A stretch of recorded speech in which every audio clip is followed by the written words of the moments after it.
పాడి పంటలు ఛానల్ని వీక్షిస్తున్న రైతు సోదరులు మరియు సోదరీమణులందరికీ కూడా నమస్కారం అండి. నా పేరు డాక్టర్ ఎంబీజీఎస్ కుమారి. నేను వ్యవసాయ పరిశోధనా స్థానం ఎలమంచిలిలో సేద్య విభాగంలో ప్రధాన శాస్త్రవేత్తగా పనిచేస్తున్నాను. ఈరోజు మనం చర్చించుకునే అంశం వేసవి నువ్వులో మేలైన యాజమాన్య పద్ధతులు. ప్రతి రైతు పంటను ఎంతో కష్టపడి పండిస్తూ ఉంటాడు, కానీ నికరాదాయం వచ్చేసరికి చాలా తక్కువగానే మిగులుతూ ఉంటుంది.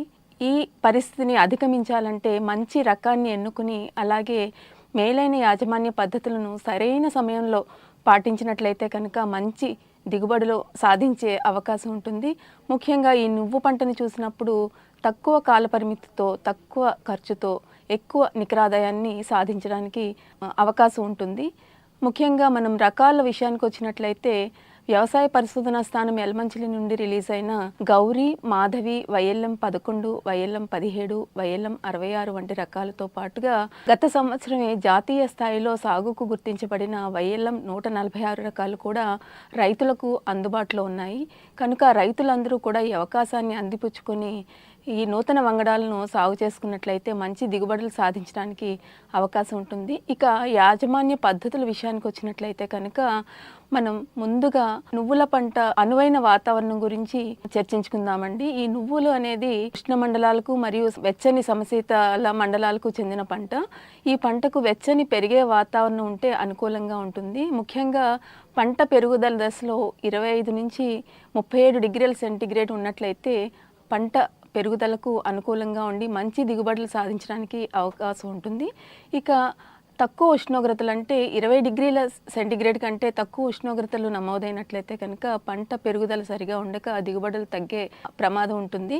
ఇక పూత దశలో కూడా అధిక ఉష్ణోగ్రతలను ఈ పంట తట్టుకోలేదండి. అంటే పూత దశలో 40 డిగ్రీల సెంటీగ్రేడ్ ఉష్ణోగ్రత కంటే కూడా ఎక్కువ ఉన్నట్లయితే కనుక పువ్వులోని ఫలదీకరణ జరగకుండా తాలుగింజలు ఏర్పడి దిగుబడి తగ్గడానికి ఎక్కువ ఆస్కారం ఉంటుంది. కనుక రైతులు వేసే సమయాన్ని జాగ్రత్తగా పరిశీలించి వేసుకోవాలి. ఇక ఆంధ్ర రాష్ట్రానికి వచ్చినట్లయితే ఈ పంటను ముందస్తు ఖరీఫ్గా అలాగే రబీ లేదా రబీ వేసవి పంటగా సాగు చేస్తూ ఉంటారు. ముందస్తు ఖరీఫ్గా కోస్తా జిల్లాలో మే 2వ పక్షంలోను అలాగే రబీలో డిసెంబర్ 2వ పక్షం నుంచి జనవరి నెలాఖరు వరకు కూడా ఈ పంటను విత్తుకోవచ్చండి. ఇక రాయలసీమ జిల్లాలకు వచ్చినట్లయితే కనుక ముందస్తు ఖరీఫ్గా మే, జూన్ మాసాల్లోనూ అలాగే రబీ పంటగా ఈ పంటని డిసెంబర్ 2వ పక్షం నుంచి జనవరి 1వ పక్షం వరకు కూడా విత్తుకోవచ్చండి.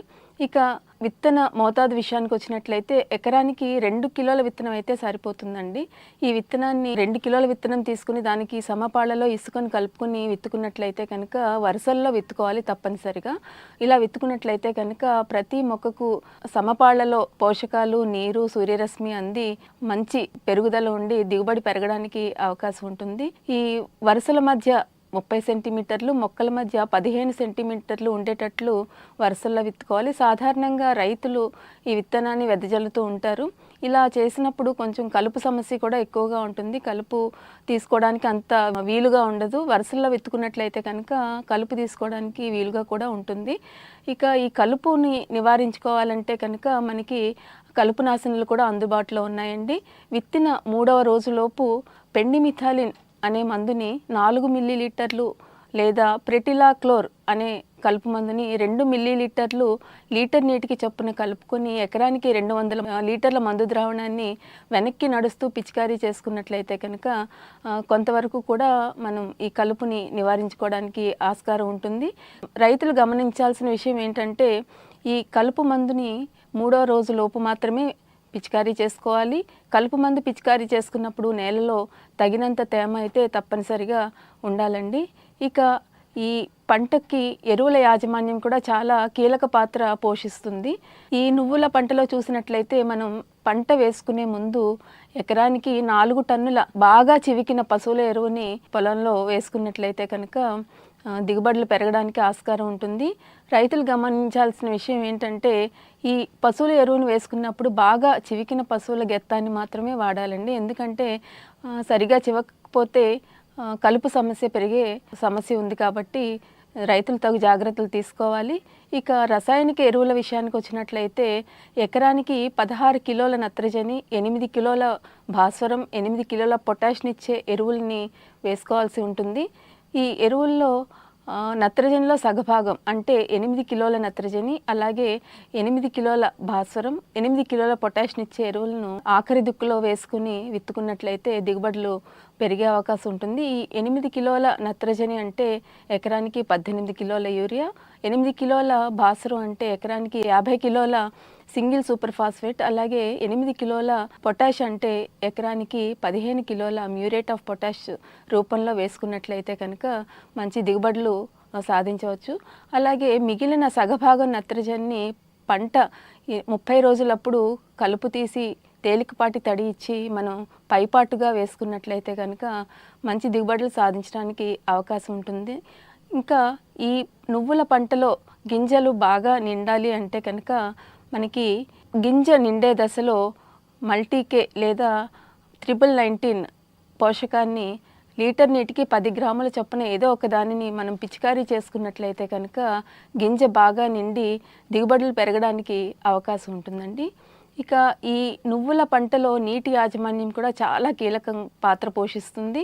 నువ్వులలో సుమారుగా 3 నుంచి 4 తడులు ఉంటే సరిపోతుంది. అంటే విత్తిన వెంటనే మనం తడి అనేది తప్పనిసరిగా ఇవ్వాలి. నేలలో తేమ సరిగా లేని పక్షంలో గింజలు సరిగా మొలకెత్తక పొలంలో సరైన మొక్కల సాంద్రత లేక దిగుబడులు తగ్గే అవకాశం ఉంటుంది. కనుక విత్తిన వెంటనే కూడా మనం తేలికపాటి తడి ఇవ్వాల్సిన అవసరం ఉంటుంది. అలాగే పూత దశ, కాయ నిండే దశ, తర్వాత గింజ ఏర్పడే దశ, ఇవన్నీ కూడా నీటి ఎద్దడికి చాలా కీలక దశలు కాబట్టి ఆ దశల్లో నీటి ఎద్దడికి గురి కాకుండా చూసుకోవాలి. ఈ విధంగా నీటి యాజమాన్యాన్ని కూడా చేపట్టాలి. ముఖ్యంగా రైతులు గమనించాల్సిన విషయం ఏంటంటే ఈ నువ్వు పంట నీటి ఎద్దడిని అలాగే నీటి ముంపును కూడా తట్టుకోలేదు కాబట్టి పొలంలో నీరు నిలవకుండా చూసుకోవాలి. పంట నీటి ముంపుకి గురైనట్లయితే కనుక మొక్కలు చనిపోయే ప్రమాదం ఉంది.